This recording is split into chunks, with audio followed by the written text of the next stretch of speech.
This is NDTV.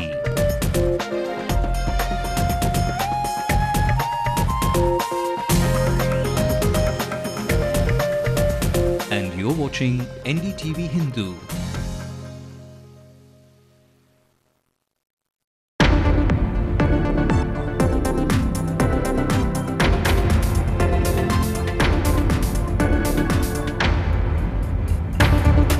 Shock visits the Coimbatore bus terminus. A mini bus bound to Tirunelveli goes up in flames before departure.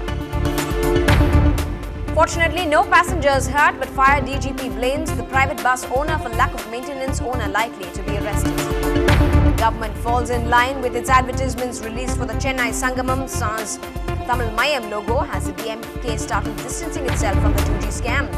Theatre owners make the villain of producers. The war over ticket prices is now out in the open. The rates are charging more because of the intuition of the distributors and producers only.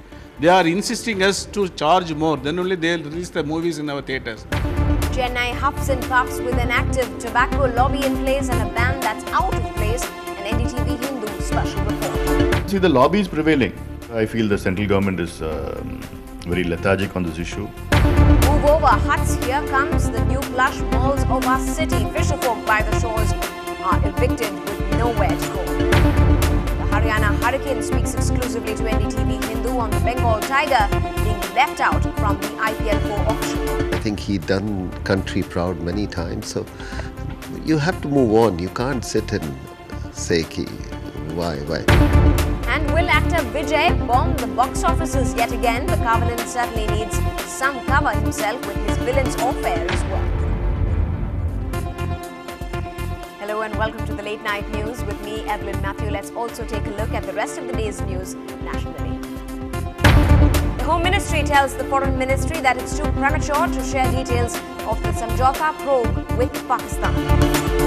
Two Congress MPs and 22 legislators joined Jagan Mohan Reddy's fast in Delhi, protesting against the Krishna water-sharing verdict. Dismiss Ramanand Tiwari. The Maharashtra government recommends the removal of the Information Commissioner tainted in the Adarsh scam. The opposition in Karnataka refuses to allow the assembly to function till the corruption charges against Yediyurappa are discussed. And WikiLeaks founder promises more leaks on the cable gate as he speaks out outside a London court hearing his bail plea. A miraculous escape at the Coimbatore bus terminus. Well, that's how the DGP of the Fire and Rescue Services here in the city described today's fire accident at the busy hub for bus services in the city. One particular bus, among hundreds others, went up in flames this evening when an omnibus bound to Tirunelveli via Madurai town caught fire before its departure. 31 passengers were about to board the bus when the incident occurred. Thankfully, there were no casualties and no one was hurt. The Director General of the Police for the Fire and Rescue Services, R. Nataraj, says the fire has been doused, but the bus has been completely damaged. The suspicion is that either a short circuit that has caused the fire or an inflammable parcel by the tour operator could have sparked the accident. And our reporter Salim has been at that spot ever since, and he sent us this from the scene of investigation. A bus that went up in flames around 5:20 this evening has left scores of passengers tensed at the Coimbatore bus terminus. Take a look at the bus that went up in flames. Imagine the plight of the passengers if the fire accident had taken place just 5 minutes later after the passengers boarded the bus. They heave a sigh of relief for having escaped. The cause of the fire is being ascertained. As you can see, the forensic experts are lifting fingerprints and scientific evidence from the scene. Almost the entire bus went up in flames before the fire was doused. Though there are some suspicion, the cause of the fire is unknown yet. The fire officers and the police officers have registered a case and are investigating. And we here at NDTV Hindu also spoke to the chief of the fire services after that accident was reported, and he took us through the steps his department was then taking. It is actually a miraculous escape for the passengers. You know, it could have been a very bad incident had the fire taken place a little later. But fortunately, the poor passengers had not boarded the bus. But it's a highly irresponsible conduct act on the part of the crew of the bus, and also the passengers, the particular passenger who had loaded the inflammable material. According to the preliminary investigation, we did not. It is possible that one of the inflammable material loaded could have caused the fire, which is the most probable cause. Though the electrical short circuit within the bus also could have caused it. That is, of course, unlikely. That's what they say. The police are investigating, but it is a very unfortunate incident, and mercifully, no loss of life. The thing is, I wish these people had informed the fire service a little early, because they tried to do something on their own, and there was some delay in informing the fire service. Though the fire station is very close by, and they rushed to the spot and they doused the fire. And now we have to coordinate with the police to ensure that the inflammable material are not allowed inside. Of course, the bus operators have been told very clearly on this particular aspect. Ultimately, the passenger safety is primary concern. Let's also listen into what the forensic expert at the bus terminus and the passengers who experienced quite a narrow escape there had to say. Preliminary investigation infers that it could be an electrical cause from the wirings from the bus chassis fitted to the chassis portion. Next step, we have collected all the relevant material, appropriate materials. We suggest investigation officers to it for forensic lab.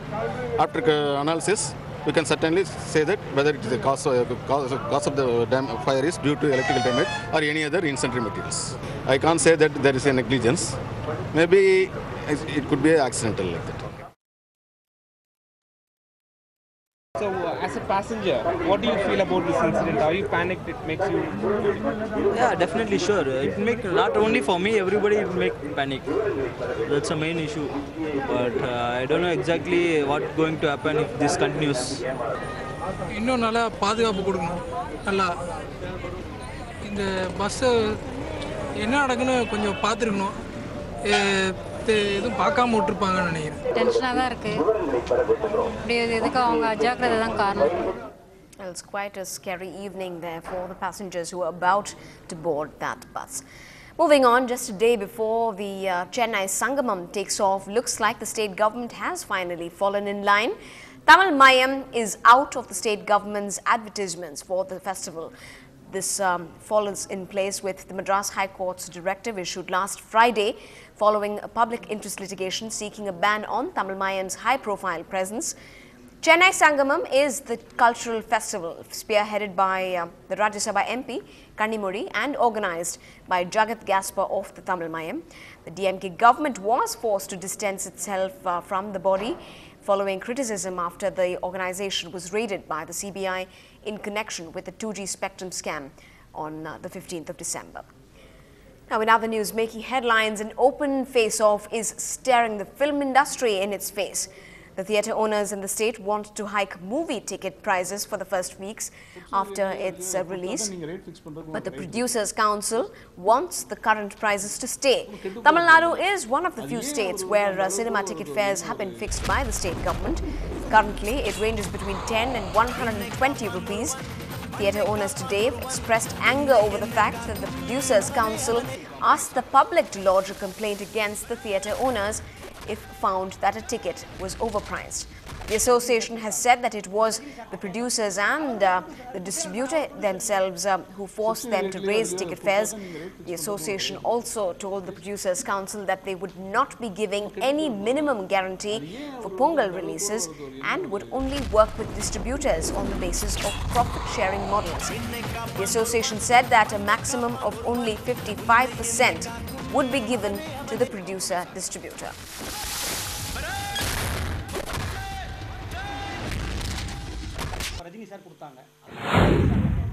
The rates are charging more because of the intuition of the distributors and producers only. They are insisting us to charge more, then only they will release the movies in our theatres. So it is not our fault. If they want to take any action in the criminal course, it is to be taken not only against the theatre owners, against the distributors, against the producers, and also the technicians who involved the movie and who are benefited. Then only the problem will be solved smoothly, otherwise it will go on prolonging. This is the late night news on NDTV Hindu. Up ahead, ban or no ban. Nothing stops the city's smokers from lighting up at public places.